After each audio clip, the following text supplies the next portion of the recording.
Guys, it's your boy F-Ball50 and I'm back with another game review. Something I haven't done in a long time in my channel. It's kind of what I did to kind of start my channel. This time I will be covering Medieval Remastered.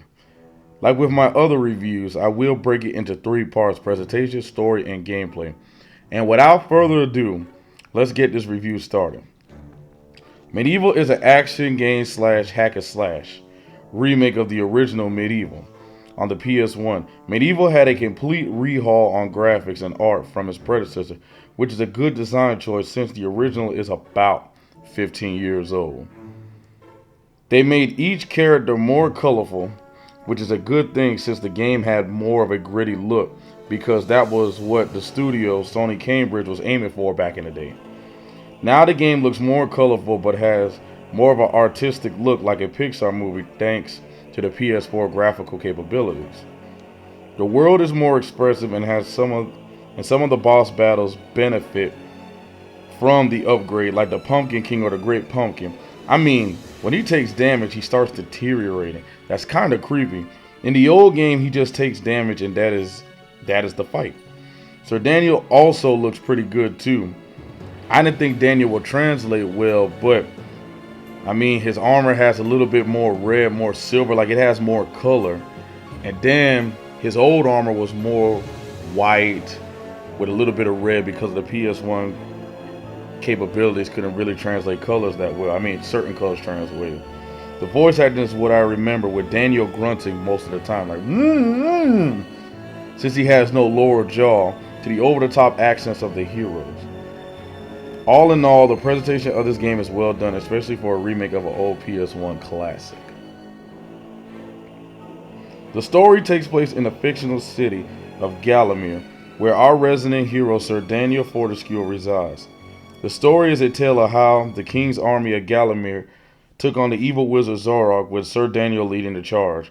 Unfortunately, Daniel fell by a single arrow. So for over 500 years, the city of Gallowmere lived in peace, with Sir Daniel being celebrated as the hero that defeated Zorok's army. But Zorok returns and resurrects the dead, but unfortunately for him, Sir Daniel was also resurrected. Though this time Dan must prove himself a true hero since his legend was fluffed up. Dan must conquer all his fears and battle Zorok's army and save Gallowmere once again. Now, this is a little secret ending, so spoilers, if you don't want to hear it, just go to the next part. If you earn all the challenges, which is a gameplay thing, after you defeat Zorok, you will earn the true ending, which will have Sir Daniel finally being accepted as a hero and being brought into the Hall of Heroes, and he's drinking and dancing with every hero. It's kind of a happy ending. The gameplay is a simple hack and slash with Sir Daniel flailing his sword around. And it's freaking hilarious. But there is a level of depth.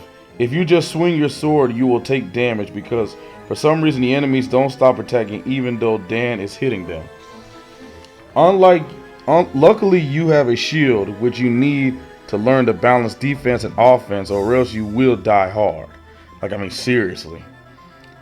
Medieval has simple platforming since the game isn't primary of the platforming genre. Dan's jumps are very grounded. The only way you can get further platforms is to use the Darty Dash, I think that's what it's called, which you don't receive until you beat the Twin Wolves when you return to the graveyard. The game is a 1-to-1 remake with the gameplay preserved with mission-based gameplay or complete the level objectives. The challenges are earned when you kill a certain amount of enemies. The trick is you must locate the chalice. It can be hidden in the level or in plain sight. Earn each chalice will earn you a spot in the Hall of Heroes. You can also snag better weapons that deal more damage than the basic weapons that Dan has. Like earlier in the story section, if you earn all the challenges, you will get the true ending. Oh, I forgot to mention the game is a collectathon. You need to collect items like life bottles or special items that you will need to progress in the story.